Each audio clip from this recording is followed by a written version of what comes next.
welcome to another episode of FooBar. In this episode, you are learning everything you need to know about OAuth. We will learn all the important concepts and we will go and do a demo. If you want to know more about serverless, cloud computing, or software engineer practices in general, subscribe in the red button below. I post videos on Tuesdays and on Thursdays. So let's get started!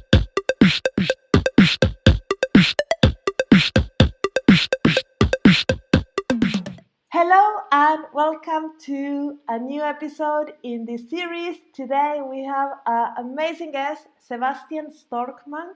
I say it wrong. I just repeated like 20 times his surname and I just say it totally wrong. So what is the right way to spell your surname, Sebastian? And welcome. Everybody's calling me Seb, but yeah, my full name is Sebastian Stormak. Okay, I will call you Seb. Perfect. Goes for me. Welcome to this episode. I'm super happy to have you here. Thank you for having me, Marcia. I think it's going to be fun. Yeah. Can you introduce yourself to the audience? Sure. I'm a developer advocate, so I'm in the team as Marcia. Difference is I'm based a bit more south than Marcia. I'm in Paris, or close to Paris right now. I'm French speaking. You might have heard that already with my tiny touch of French accent. And I'm at AWS since 7 years, and I've been in training. I've been solution architect, now developer advocate. I work for Alexa, so I did many different things. My area of comfort, my zone of comfort is anything about development, CI/CD, DevOps, development of mobile application, website. Serverless, of course, fits into that as well. That's cool. So today I think we are going to talk about one of the most popular topics in my channel, that is security and serverless security and how to do all these things. But first, you have a podcast in French and you told me that your starting was in a radio, in musical radio. So you're like an expert in this medium of voice. I like sound. I like voice. I remember when I was a kid, I was falling asleep listening to people talking in the radio and the magic of imagining people on the other side. So yes, I was attracted to radio since I was a kid. At 14, I think I started on the small local radio station. You know, this type of radio station that you can listen at the end of the street, but no further than that. And then from one radio station to the other, I ended up into national radio in Belgium. But okay, national radio in Belgium, it's split by language, so it's only French speaking. So it's not that big as it can be. You know, yeah, sound is my medium of the one I prefer.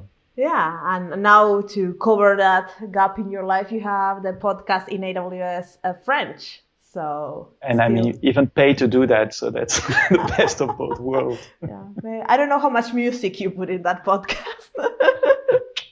Zero. It's only technology, AWS, and we talk. You know, there is a podcast for AWS in English since many years, yes, driven by our colleague from Australia, but there was nothing for French-speaking community. And French-speaking community is much larger than just France. There is also Switzerland, Belgium, many countries in Africa.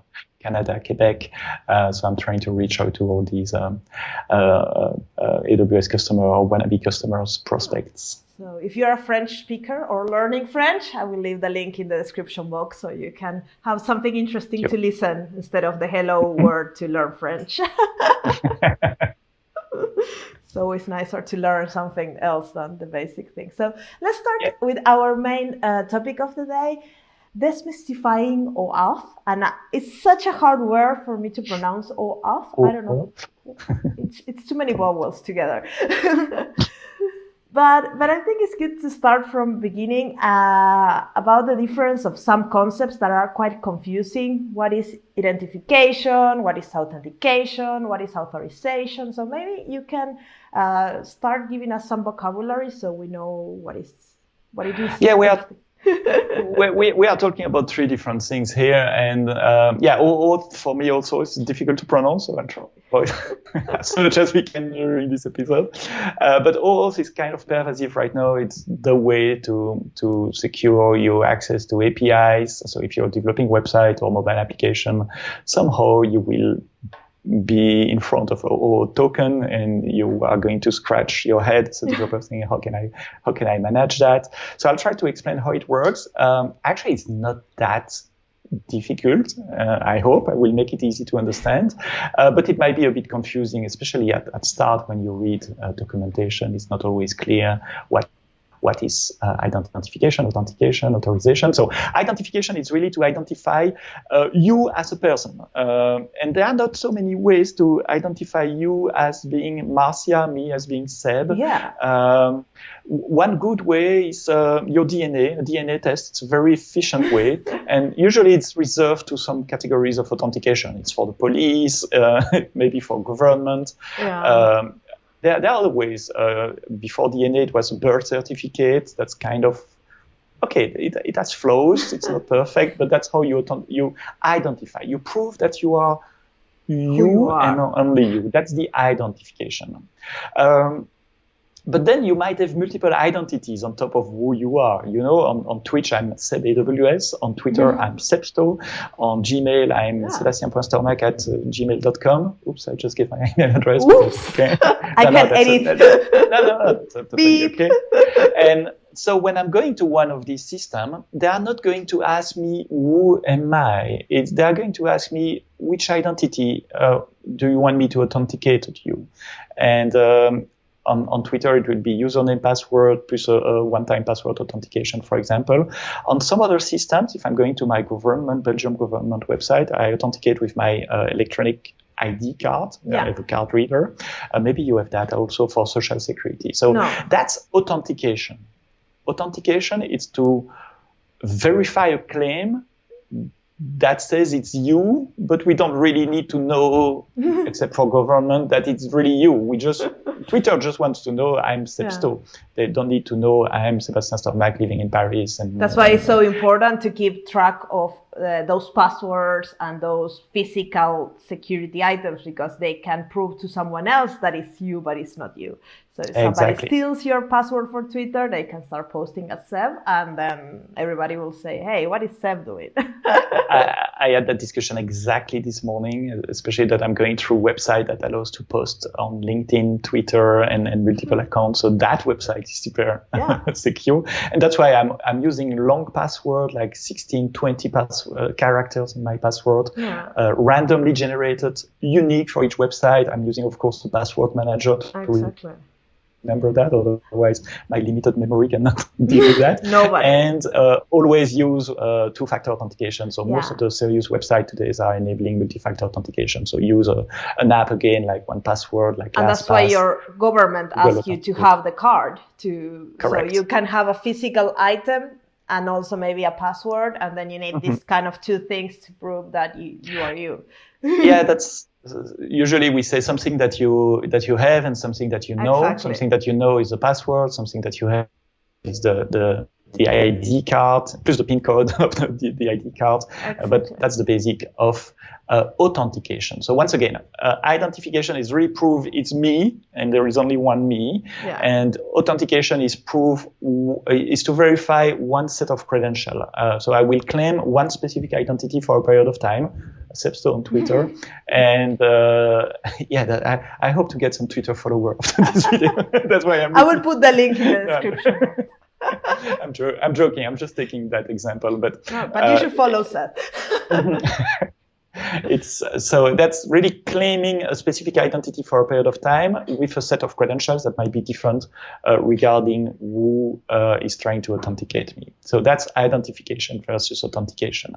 At that stage, I still didn't talk about, okay, I need to access that API over there, the one that you wrote and published.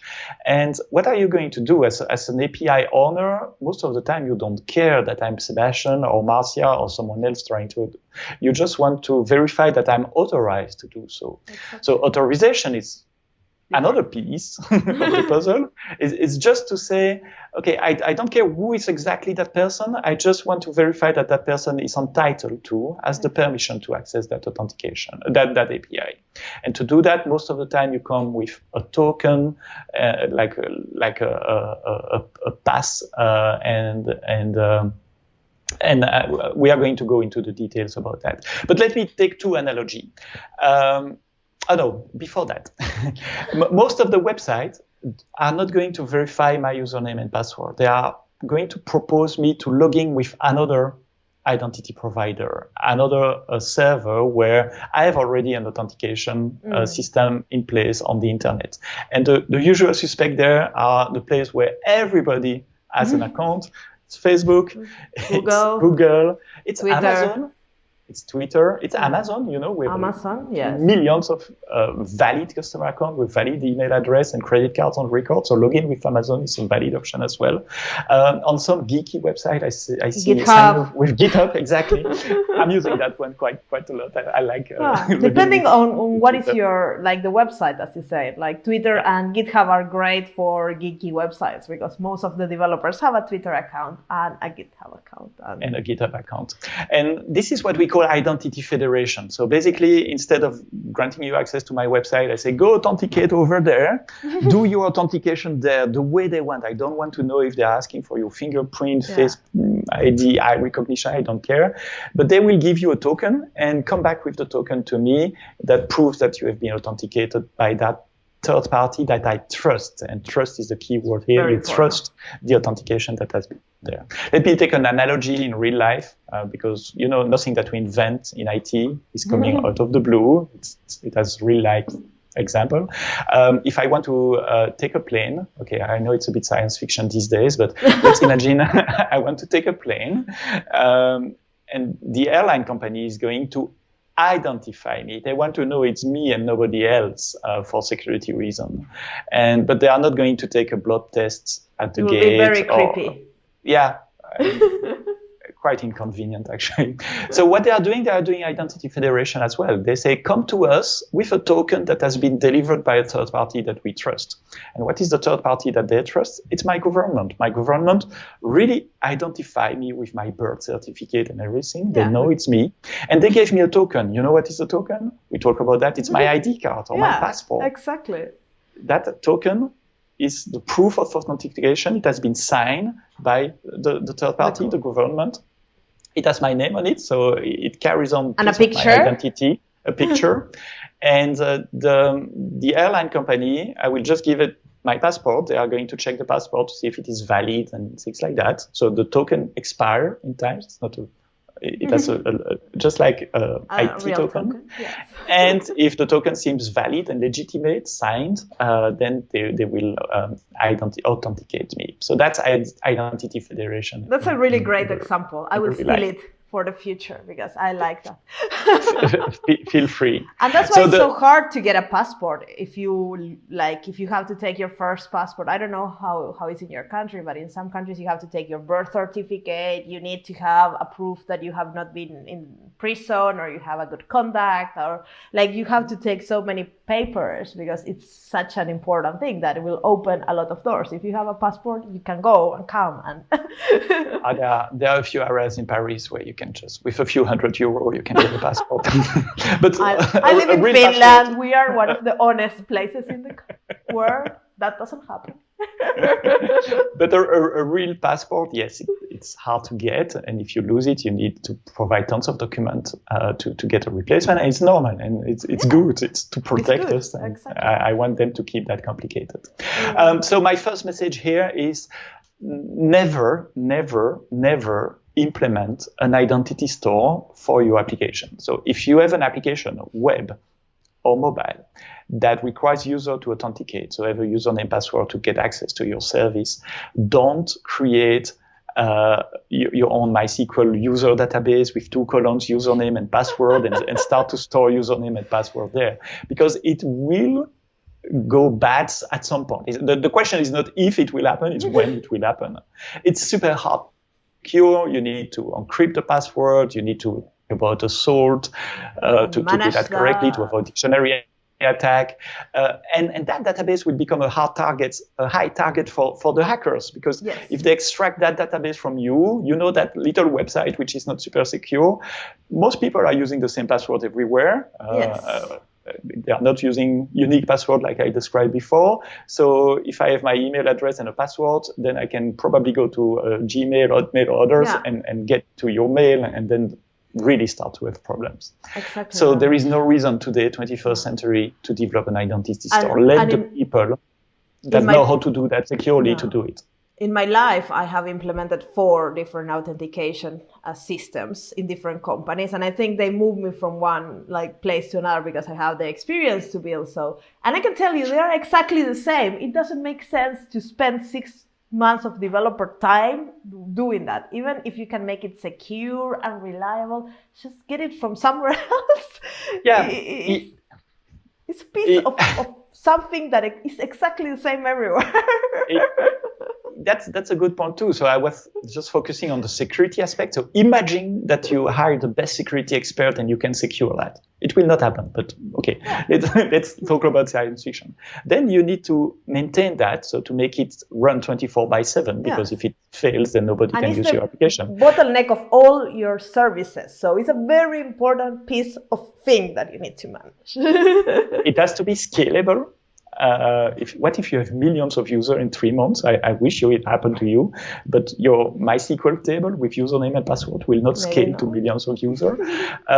So it's undifferentiated heavy lifting. It's something that, as you said, Marcia, you need to repeat the same in all your application, all your companies, and at the end it will be the same, and the same unsecure solution most probably. So let the people that knows how to do that. There are tons of third-party solutions. There is ForgeRock, there is Okta, there is auth0 that can provide you that. I'm talking for the cloud-based one, but of course you can also use login with Facebook, login with Google, login with Amazon, login with GitHub, Twitter, and the other. Maybe provide options to your customers so they have a choice, and do not store personal information as much as possible on your website, on your backend. Make your life so much easier to do it.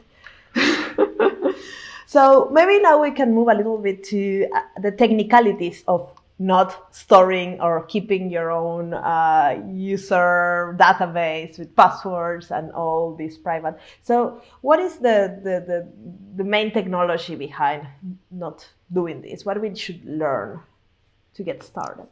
To get started is probably to learn a bit of how authentication works, because if you are not doing the authentication, someone else is doing, and that someone else will send you back a token. So one of the things you need to know is what is a token, how can I manage it. There are tons of libraries in Python, Node.js, and others to manage token. There is a standard. I'm going to talk a bit. I'm going to show you that JWT. JSON Web Tokens that is used by most of the service. So that's one of the things to learn. The other things is to learn how to set up these other services. So if I want to do login with Amazon or login with Facebook, I need to go to the Amazon Developer Console or the Facebook Developer Console and create an app that will give me tons of parameters like client ID, secret ID. I'm going to show you that in real life. And maybe understand OAuth as well. So then stay and watch the rest of the video. So then basically, now we have introduced the subject, watch the rest of the video, and we are going to go through all these steps. But after authentication, the next step most of the time is authorization. So you want to give your user access to your API, and so you are going to ask an authorization server to decide if that user is authorized to do your access or not. And this is where it might be a bit confusing, because technically the authorization server is not necessarily the same server that authenticates you. No. So authentication is one thing, authorization is another thing. But in the majority of the case, it will be the same server that will issue both those tokens. And that's why it's so confusing. But authorization is different because it also gives you a token, but in that token, there is no notion of your identity. There isn't. No. I don't have an email address, or first name, last name is not into that token. It's just a number or something that says, hey, you can access to that resource. And nothing more than that. And I have an analogy for that as well. Oh, that's good. You've been in hotel, Marcia, I'm sure. Before doing video. So how do you enter into your hotel room? Okay, don't say I opened the door. With a card in a nice hotel with a card, in an old one with a key that doesn't work. Let's take the card analogy. What is that card? How did you get that card? You get that card by signing in, by authenticating yourself at the reception.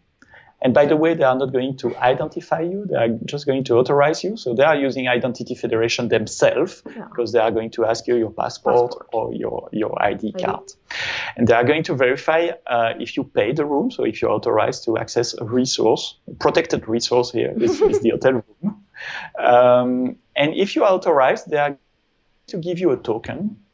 And that token has a couple of characteristics that is interesting. First, it's anonymous. So on the card, there is not the concept of your name or email address. It's a bearer token. So whoever has the token actually has the permission to access the resource. The second thing, it's limited in time because it's only valid for the period that you pay. And it's limited in scope. So you can only access your room and you cannot access another room. And these three characteristics, it's exactly what is on the OAuth token. It's anonymous, it's limited in time, it's limited in scope. And when you go to enter into your hotel room, you are not going to show your passport or your eyes. No, you're just going to give that anonymous token, present it to the door, and the door will unlock if the token is valid. It didn't expire, and it's for the correct room.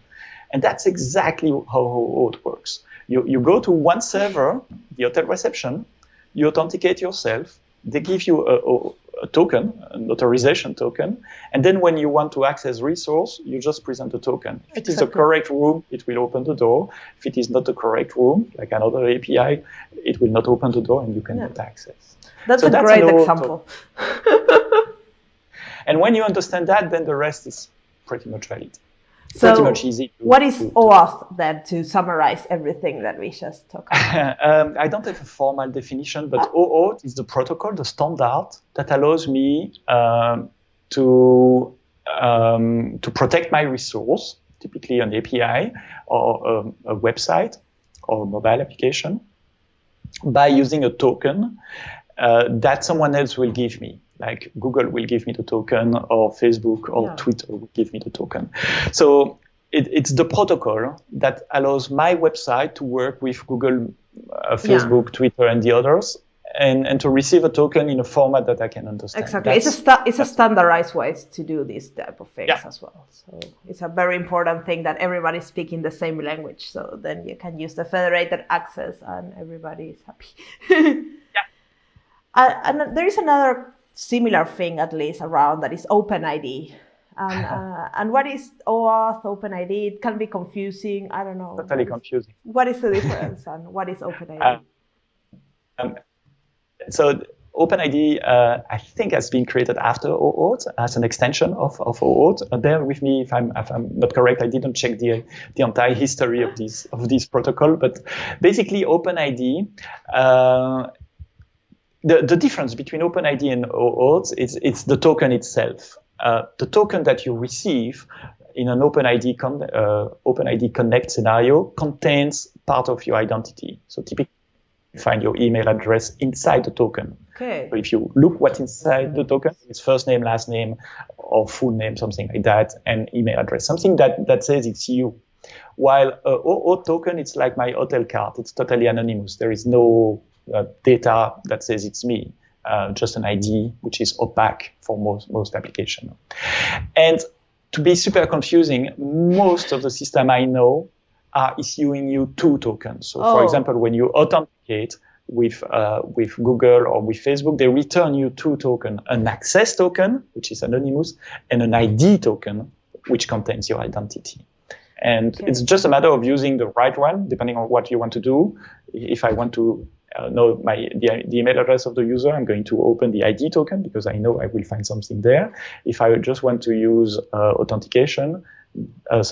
authorization, you see, it's confusing. Authorization, then I will use the OAuth token. And that's why it's so confusing, because in most implementation, the act of authenticating and authorizing, it's made in one single step by the same server that returns you two tokens. Exactly.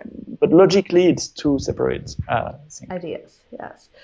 And then when we talk about OAuth, there is all these different grants that I think they're also very confusing when you start looking into the details of okay, now I want a token and what I should tell, what I should do. So maybe we can chat a little bit about the implicit grants, the code grants, what they mean and what they are.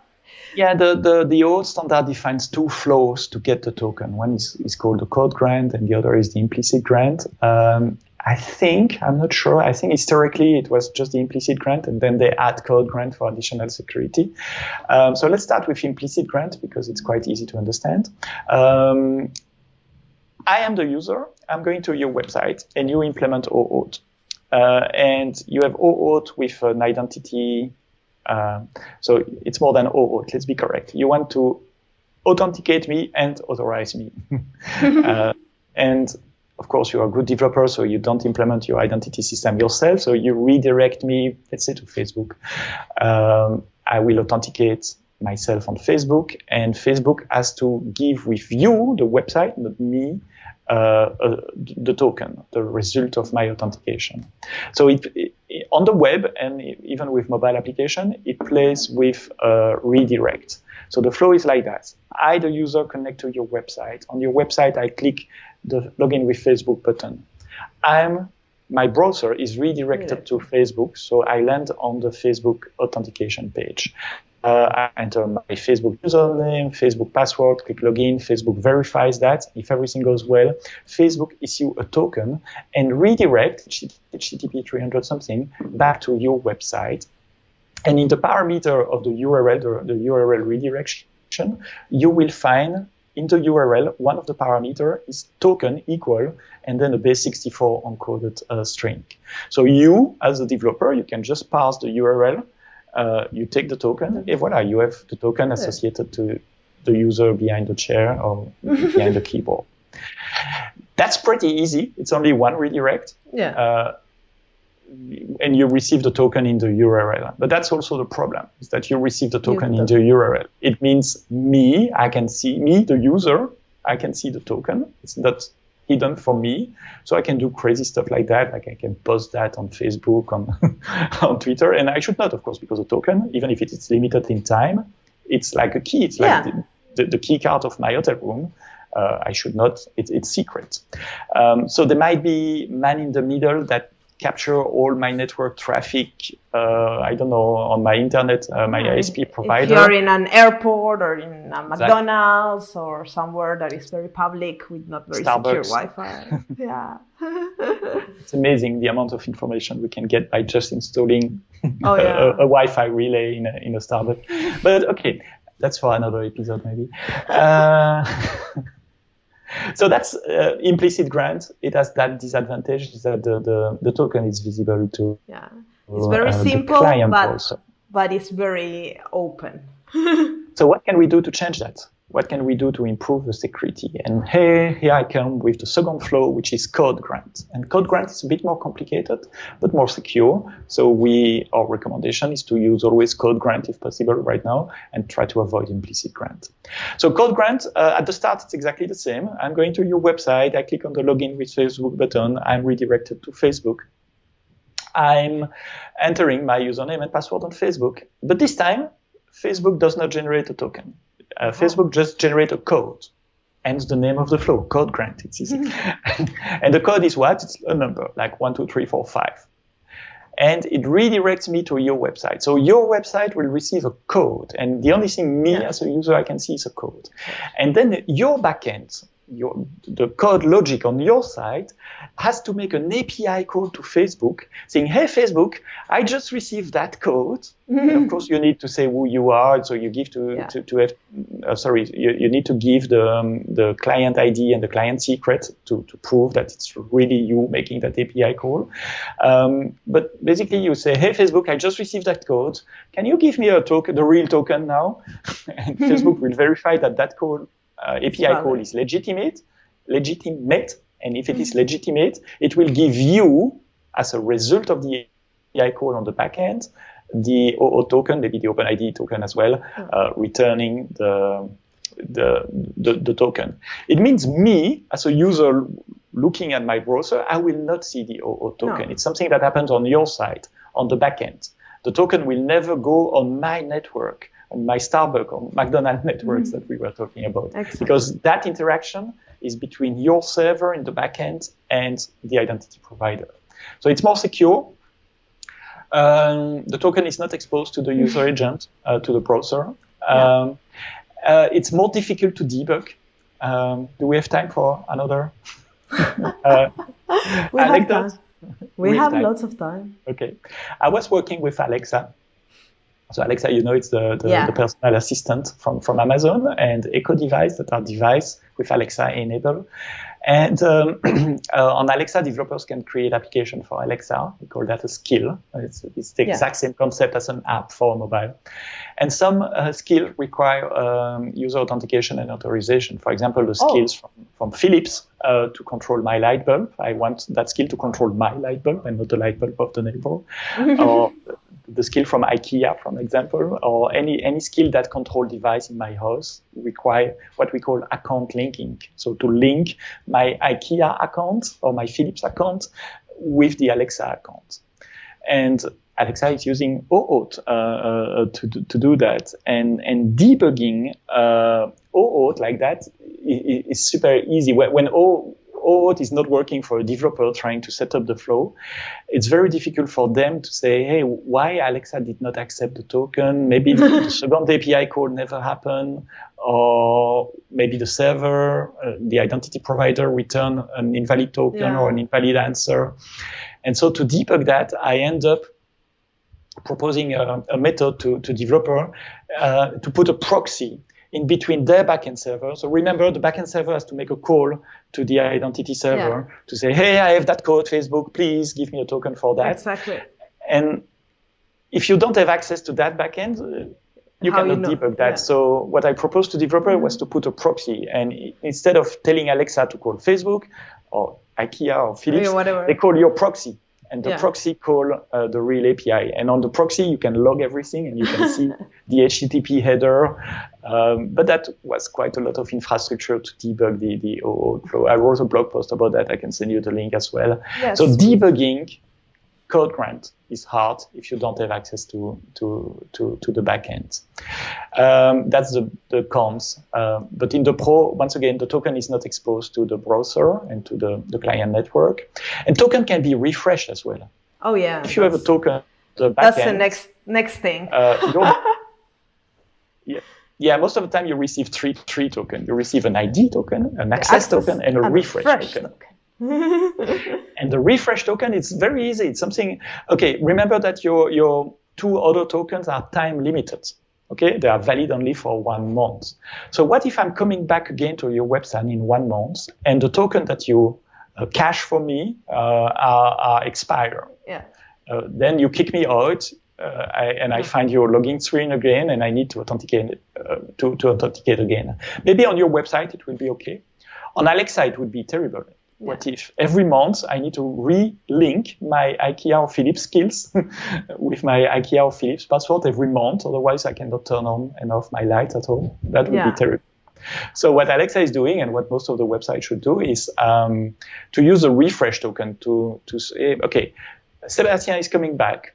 I'm going to take the cache token for Sebastian. And, by the way, that token expired. So let's refresh that token. So before giving the token back to Sebastian or to do something with that token, I will call back whoever issued the token, Facebook in my example, to say, hey, Facebook, that token expired. Here's the refresh token that you give me for that guy. Can you give me a fresh token for him? And if everything goes well, if your API code is correctly authenticated, then Facebook is going to give you a new token and you can start to use that token. And for me, user, it's totally transparent. I don't even see that happening. So that's great user experience. Yeah, it's very confusing as when you're starting with all this and you start to see all these tokens. It's like, which one I should use? Should I use always the refresh token? It sounds something I know. That's something you use very little. And it's just, I remember when I was learning this shit, it was just always so confusing. Which token is the token? Usually there is, if you want the identity, you look at the identity token. If you want to protect access to a resource, you look at the OAuth token. That's the two only. Refresh is more advanced scenario where you want to refresh this token. I have seen it in multiple places. And I think it's because it's a very bad user experience after a certain point of time if you're locked out and it's very annoying for the user. So I think it's quite normal practice in modern development to have this refresh token, but it's hard to, when you see all these tokens for the first time, it's always hard to know which one is the right one. And when you read the documentation, it doesn't tell you much. No, that's a problem. Most of the documentation are confusing, outdated, sometimes plain incorrect. Or at least blog posts. I think the problem, at least with security documentation, is that it's written by people that really understand security and not from the perspective of developers that maybe don't have such a broad vision on everything on security. So they use all this terminology without really explaining it, and then you're like, what is authorization, authentication, OAuth, token refresh access? It's all these words that sounds kind of new. and it seems super complicated, but actually it's not. It's once you get the concept correct, it's pretty easy to set up, but you need to get the concept correct. And the good thing, if after that's what we are trying to do. You understand all the concepts, then you can connect to Facebook, to Google, to Amazon, to everywhere the same way, because it's a standard. So after you understand how OAuth flows goes and how to use the different tokens, then you just use it everywhere the same. Yeah, mostly it's pretty. The only different part is that each identity provider has its own console, so you need to learn the Google console, the Facebook console, the Amazon console. But most of the time, you will enter similar information, and they will give you back similar information. Exactly. You need to have a client ID, a client secret, the redirection URL. I didn't talk about that, but when I say Facebook is redirecting to your website, they need to know where. They need to know where exactly. And so they know because you, in the original URL, you say where you want to be redirected. But of course, that's not secure, because I can forge my own URL and say, hey, redirect to my website instead of your website, and capture the tokens or the code that are going to be sent. So most of the serious identity provider have a system of whitelisting. So you need to explicitly declare in their console, in the Facebook console, Google console, the authorized redirect URL. Where do you authorize a redirection so that Cognito people cannot forge? Does the same with the hosted UI, for example. We can talk a little bit about Cognito now. Yeah, but these parts are not maintained by the standard. The standard is just about the redirection and the parameter to put in the URL. So the actual implementation might vary from one provider to the other. And one provider, yes, you mentioned it, is Amazon Cognito. So what is Amazon Cognito? It's a bit confusing at first, because it's a very old service, and it starts as a way to do federation with Facebook, Google, and the others, and then it grew up into a full-fledged identity management system. So it's a fully managed identity management system. Fully managed means, let me repeat that maybe, that you don't need to manage anything. You don't need to start an EC2 instance. You don't need to install Amazon Linux. You don't need to an operating system. You do not need to install Cognito. It's available as a web service. So there is a web console, and we do all the security and maintaining of exactly for what you use. That's also very nice from Cognito. Per usage, yes. And there is a quite generous free tier. 50,000 monthly active users. So it's not all your users are the active ones. Active user, 50,000 for free. So you might have a large user community before you start to pay for Cognito. And so Cognito, in the rest of this video, will replace my Google, Facebook, Twitter, GitHub example. Okay, Cognito will be the place where I store my user identities, username, last name, email, and password. So it's a secure system to store the user password, so that I don't need to create my MySQL table users with 2 colon username and password. And let's use that, and let's play the role of a website. Let's pretend I am a website, and I'm going to type URLs and to show you how it works. And let's experiment the redirection from the console, using curl. That's the best way to understand the HTTP protocol. Make an API call with curl. It's just a post, and let's try to see how I can get a token. That's okay? So maybe you can show us. So here I am in the Cognito. No, I'm in the AWS Management Console. I choose to be in Ireland, but it's not really relevant here. And I will search for Cognito. I told you, Cognito is a two-head beast because of history. It has like many years. Historically, it was to manage identity pools. So an identity pool, basically, it's to get an AWS access key, secret key in exchange of a token. Like, I've been authenticated on Facebook. This is my Facebook token. Cognito identity pool will exchange that token for an AWS access key, secret key that will allow my application to connect, I don't know, to DynamoDB or to S3 as well. So I'm not talking about that today. I'm talking about user pools. User pool is really the identity provider, and you can create a user pool super easily. You just need a name, like a demo, take the default, and you create a pool. And then that's it. Okay. And this is where I can store my user. I can import user. I can use that from my application. I'm just doing that here for the demo. In real life, if you're developing application, you are going probably to use Amplify to manage Cognito for you. So Amplify is a set of library that will create the Cognito user pool for you, but also give you client-side access for JavaScript, iOS, or Android. It's super easy to interact with. And I have Cognito. A full video on that. You can go on. I was about to say that. I'm sure you did video on Amplify already. And you see here I have user pools that have been created by Amplify already. That's iOS Workshop, and that's the one I created for a blog post that was published really recently for Amplify for mobile, for iOS and Android. And guess what? I create a couple of users there. One is coming from Federation, but okay, I will not confuse you with an extra layer of Federation. Let's talk about that later.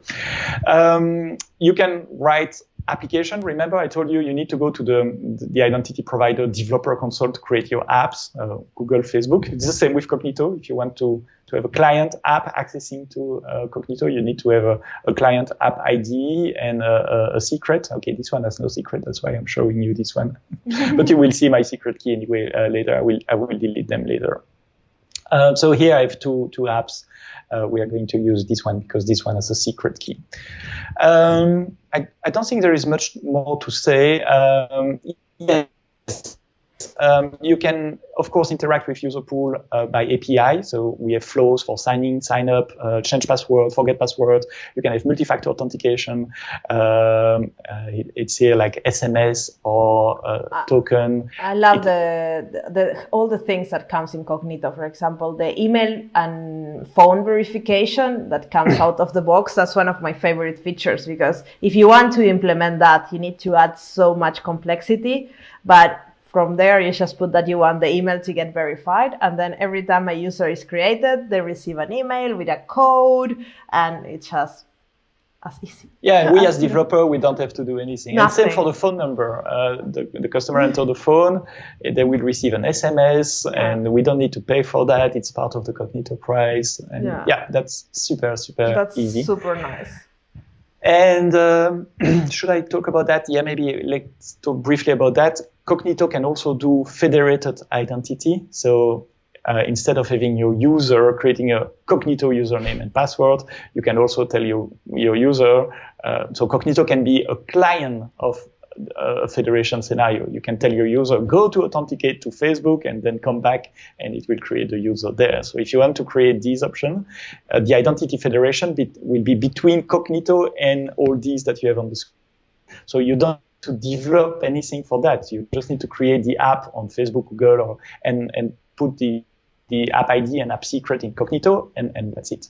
So we support Facebook, Google, login with Amazon, sign in with Apple, OpenID nice. Connect. So sign in with Apple, which is OpenID Connect, or anything with Samuel, which is more for enterprise. If you are using solutions like Okta, for example, or Azure Active Directory, it will be a Samuel-based integration. Signing with Apple has been added recently because it's mandatory now for mobile application. If you want to stay on the App Store from Apple, nice. You have to, as a developer, you have to provide a signing with Apple option. Okay. Okay. And so if we want all developers to stay on the App Store from Apple, we need to provide them with signing with Apple as well. So these are the 5 we do support, but I'm not going to confuse you more here because, once again, this is for Cognito as a client of the Identity Federation. And here I want to show you more Cognito as a server for authentication and OAuth. Okay, so 2 things that when I create my app, I receive a client ID and client secret. Okay. Cognito has also a hosted user interface. So here I'm using Amplify because it's easy on that project. So that's the Amplify project that generates that Cognito user pool. And in the status, it gives me this. I know it's blue and black. It's probably not very readable, but let's put that like that. It gives me the hosted UI endpoint. So Cognito also provides me with a user interface. I don't need to write a user interface by myself. So let's try that user interface in a browser. And yeah, I have a session here. So, but if you don't have a session, you should arrive to that. So here I can authenticate myself. I say, hey, it's Seb, give my password. If I don't have an account, I can sign up. So you don't have, as a developer, to implement the sign-up flow. It will be implemented for you. Same for forget my password. It happens probably every day. and so you, as a developer, I don't need to implement that flow. It's implemented automatically. Cognito will send me a unique URL where I can reinitialize my password. So I don't need to write code for that. And if the Cognito administrator allows federation scenario, then automatically the other buttons will be added there. Here I have only Facebook enabled. Facebook enabled, as you can see here with the little. So that's why there is only Facebook there. So I can authenticate there. But maybe before that, let's have a look at this. Let me make that much bigger. If I do this, can you see that editor there? Make it a little bit bigger. Yeah, I will make it much bigger, but just to be sure that you can see the window. Everything. So the domain is Cognito, specific to a region, US one, and that's the name of my Cognito user pool. That's a friendly name. I decide to appear in the URL. Of course, you can use your own DNS domain. So if you want signing.mycompany.com, it's totally possible. It's the login page, and look at that. Response type, that's the first parameter here, as a code. So the response I want, it's a code. That means it's a code grant. Just rewind the video a bit if you forgot the difference between implicit grant and code grant.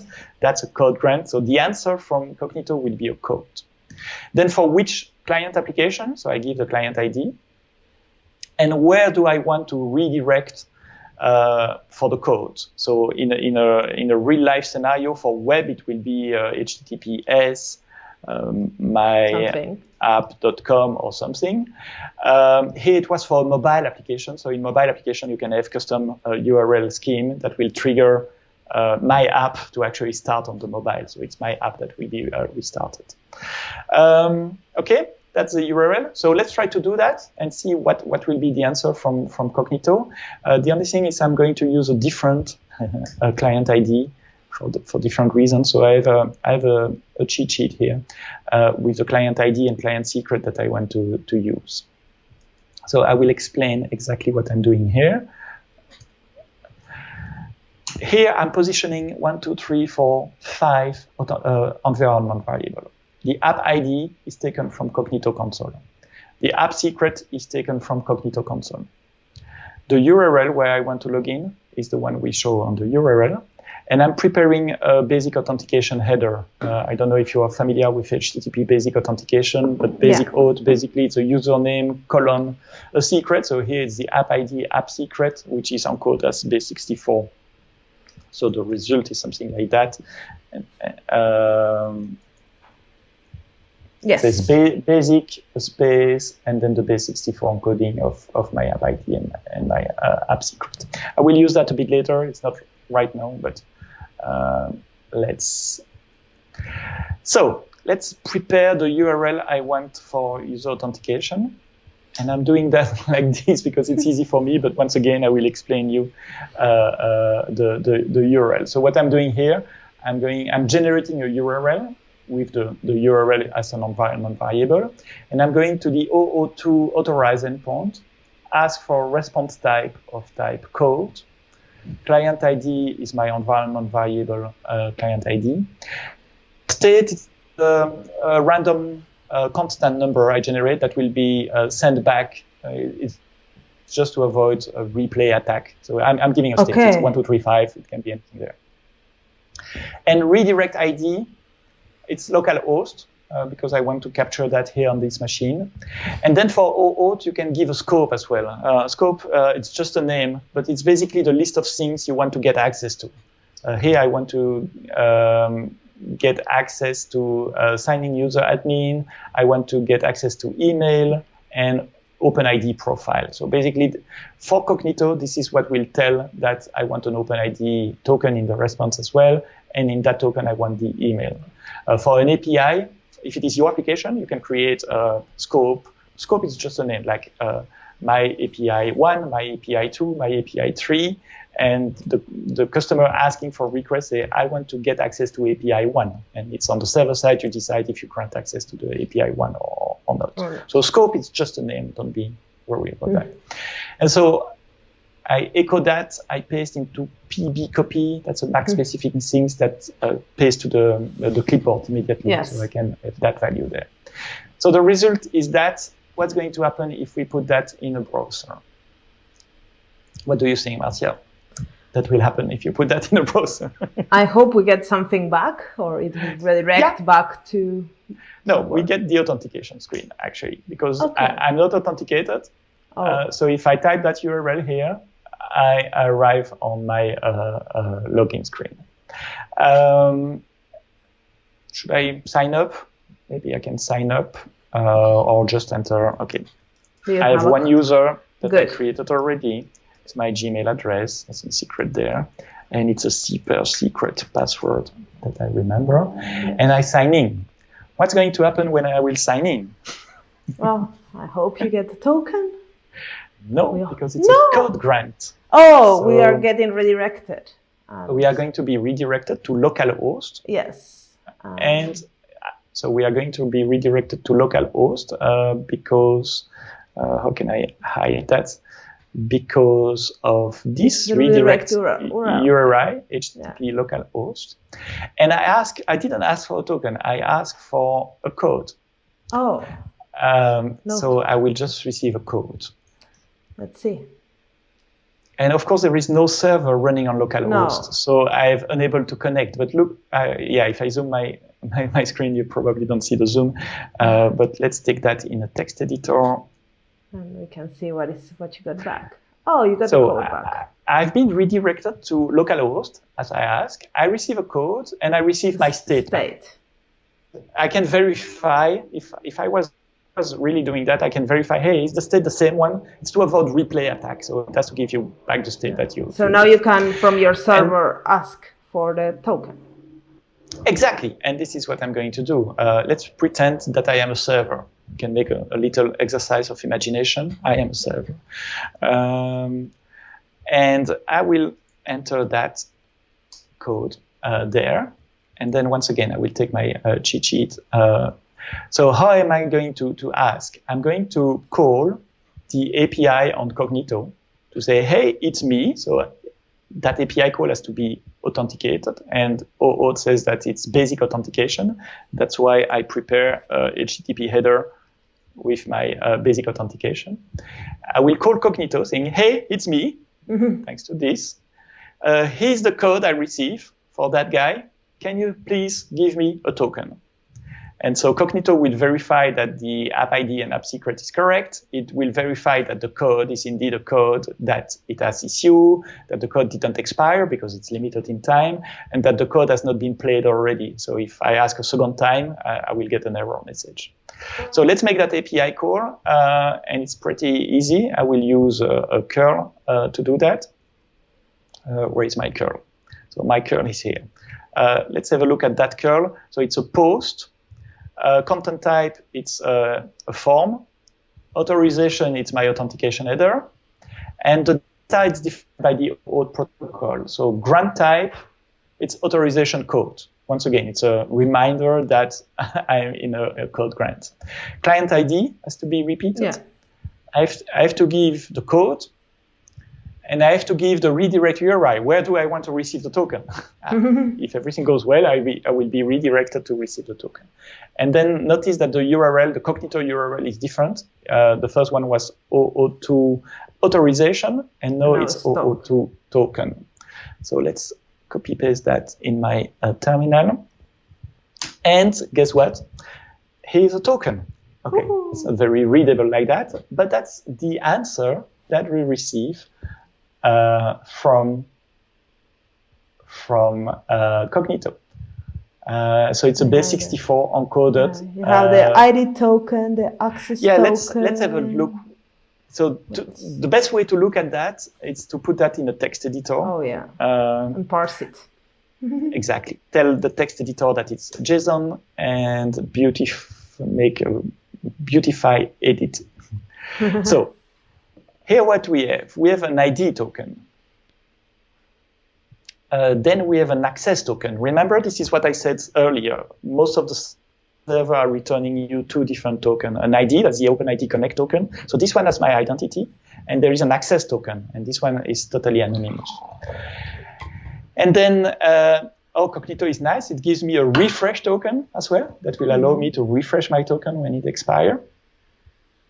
And what else do we have there? We have expiration time. So by default, it's 1 hour, I think. It's seconds or it's minutes. I don't remember. We need to go to the OAuth protocol. Okay, if it is minutes, it means we have 60 minutes. Yeah, I guess it is. It's minutes. So we have 1 hour. And token type is bearer, means anybody that has the token can use it. Okay, now let's have a look at this weird thing. What is there? I told you at the beginning that there is a standard to represent token. And this is actually where we get outside of the OAuth protocol. The OAuth protocol just says you receive a token. So it can be anything. I saw already identity server that are returning tokens like 1235. And that's your token. No, it's a bit longer than that, but it doesn't have to convey any piece of information. That's the message. The message here is totally outside of the OAuth protocol. But Cognito and many other providers choose to use a standard format, which is called JWT for JSON Web Token. And you can go to a website called jwt.io to learn more about JWT. But they have a fantastic debugger tool as well. So you can paste your token there, and it will analyze what's it will parse the token basically. And in a JWT token, you always have a header, a payload, which is data, and a signature to verify that the token has not been changed since it has been issued by the IDP. And okay, the header, I don't know, it's something opaque to Cognito ID. It's it's probably RSA 256. That's the algorithm of the signature. The signature is the header and the payload. And you can see that here the signature is verified. Yeah, I have a valid token. And so what is the payload? And once again, the payload is specific to a provider. So this payload is specific to Cognito. If it is Facebook or Google or Twitter, you will get different fields, which makes your code probably a bit more complex than it should need, because you need to parse these different tokens. But we have a hash, okay. We have a sub. Sub is the ID inside Cognito. So that's a stable ID over time that authenticates me. Remember, it's what did I take there? I took the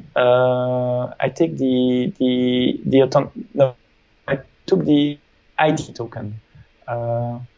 The access token. Yeah, ID token. Yeah, that's why you have your email and stuff. So that's the OpenID Connect. Exactly. That's why I have the email there. And for some provider, it might be first name, last name, full name, something else. I don't know. For Cognito, it's the email address, because I asked, when I created that pool, I asked to authenticate user with their email address. If it is a username, it might be the username. And also in the request, you have only that you wanted to get the email. Yes, correct. I never play with that, but that's a valid point. If I'm changing the scope, exactly. Where is my scope? Here, email, and put something else. Maybe I can get other attributes as well. That's something to try after the video, maybe to to see if it works. There is also an expiration date. It's what's the name of that? I forgot. Oh, epoch. Epoch. Thank you. So it's the number of seconds since 1st of January 70, and JWT website is nice and to translate that. The DynamoDB console does that too. If you put epoch in DynamoDB console, it shows you the real time. So you see it's only valid for 1 hour. Now you have the date at which we recorded that video and the time at which we recorded that video. And it's in 1 hour from now. It will expire. So that's the ID token. And let's do the same with the second, the access token, which is... It was in your terminal. No. Oh, you copied there. Yes. True. Yeah. So it's there. Ding. And you will see the piece of information is a bit different. So here I have the scope, which is important because if you are doing APIs protection, you will receive in the token the scope for which this token is valid. So if you have scope 1 for API, I don't know, let's take scope management, scope read-only, and scope read-write. You will find these scopes in the token. And so your API can decide, okay, that's a token for management, exactly. So I will authorize that operation or not authorize that operation. Then again, you have the authentication time, you have the expiration. But here I have just a username, which is an opaque Cognito value. There is no sign of who am I. There is no username, I mean readable username, first name, last name, email address, or anything. That's the main difference between the auth token and the ID token. You have the scope. I remember once I was trying to debug a token, and it looked like a JWT token, and at the end it was not. So that can happen. It might look like one, you paste it here, and then nothing happens, and you're like, why? Because that website, because it's very easy. But as you say, you don't. It's something as a practice that people use the JWT token, but it doesn't mean that all the tokens that you see around are JWT. They may look like, but when you paste them here, they just don't parse into anything. And you want an example of that? Let's see the refresh token. So refresh token, typically it's just for Cognito usage. It doesn't have to be sent to anyone else. Exactly. And so for that one, looks like the product team of Cognito say, hey, we don't need to have something. This is just for us. And so if you paste, oops, what did I do? I did something wrong there. Let's go back to JWT. It's there. No. It's no. Oh, there. Yeah, it's red. It says invalid signature because it's not a JWT. There is a header. We managed to get something. But the payload data is nothing, and the signature is invalid. So obviously it's not a JWT token. And once again, it's not part of the old standard. The server can send you anything for the 3 token. Because you might look at them and they look random. Yeah, in base64 it's very difficult to to spot. Exactly. Other good news about JWT token, there are tons of libraries in Python, in Node.js. If you want to parse and to manipulate that programmatically, it's very easy to do because you will find example code and libraries that you can download to do so. So that's basically how OAuth is working. And it's OAuth and authentication. It's difficult to separate the two, but you give a URL, user is redirected to that URL. Authentication, authorization happens there. User is redirected back, receive a code. The code on the backend takes the code, make an API call to the identity provider, and gets the access token and the OpenID token. And from there, you do whatever you want with this token. If you store them, please store them securely. It's as important as a password. So my advice would be to avoid to store them as much as possible. And then you can give that to your API gateway call. And I know, Marcia, you have another video where you show I'm in an API gateway, I receive a token, how can I validate that token? Definitely, and I think also if you are creating a web application or mobile application, Amplify makes this so easy.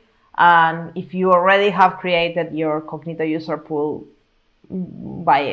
you can also connect it to your mobile application using Amplify with no problem. Yeah, so in Amplify, it's basically as simple as Amplify at auth. It will ask you a couple of questions, like do you want to authenticate with username, address, but really basic questions. And I can super quickly fire a code sample for it, because I was working on that this week, so it's fresh in my mind. With iOS, that's fancy. I will increase the size of that in a minute. But I don't know if we can just zoom out like that and do this. So the only things you need to do is to initialize the Cognito plugin when your application is starting, typically. And then in the signing, I'm calling. Is it large enough? I can make it even larger. That's better. Amplify auth, signing with the web user interface. Exactly. And then I provide a function to receive the result. In case of success, I'm calling fetch user attribute to get a bit more details about my user. And in case of failure, I have a very sophisticated error management. Print the error, and that's it. So it's one line of code. I pick up iOS here because I have that ready on my laptop, but the same for Android. It's the same for JavaScript. So if you have React, Vue, Angular application, it's exactly the same. So I think we have covered as much as we can say in an hour and a little bit of our OAuth. We have gone through all the basic concepts and not so basic. And I hope after watching this video, everybody now feel a little bit more confident when implementing their applications and adding authentication and authorization, and they don't build it themselves. So do you want to add something or tell the viewers some important things before we don't be afraid by starting to use OAuth in OpenID. As Marcia said at the beginning, there is a lot of literature. It might be confusing. I hope this video is not adding to the confusion, but helps to clarify. Remember my two examples. Identity federation is the passport. You have been authenticated strongly by your government, and you have a token which is limited in time and has your identity on it. That's the ID token. And your hotel room card key, it's anonymous. It's limited in time. It has a limited scope, only your room. And you obtain it through authentication as well at the hotel lobby. So if you remember these two analogies and understand the little game of redirection, I redirect you, receive a code, make an API call, receive the token. That's basically it. The rest is transparent. The low level details, most of the time, it's transparent for you. That's really cool. And thank you very much, Seb, for being here today. Where people can find you and where is a good place to ask questions? I think I mentioned Twitter a couple of times. So Sebsto, Sebsto, and it will be in the notes of this episode. Yes. And from there, there is all the code I show is on my GitHub as well. Twitter and LinkedIn are my favorite playgrounds. Great. So I will put that then in the description box, and everything that we talk about today will be there as well.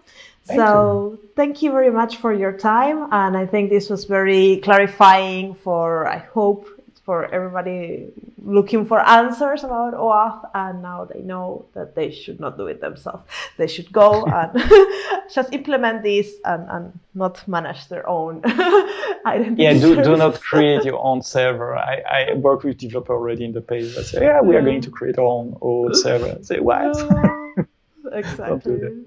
So thank you very much, and welcome any other time to talk more about, I don't know, whatever you want. You know a lot of things. Thank you for the invitation. Noted. I will. This was the video for today. I hope you like it. If you did, give a big thumbs up. Remember, thumbs ups really help my channel. So please go and thumb it up. And let me know in the comment box below who you would like me to interview next, or which topics you would like to know about next. This is all for today. I hope to see you in another episode of FooBar. Ciao, ciao!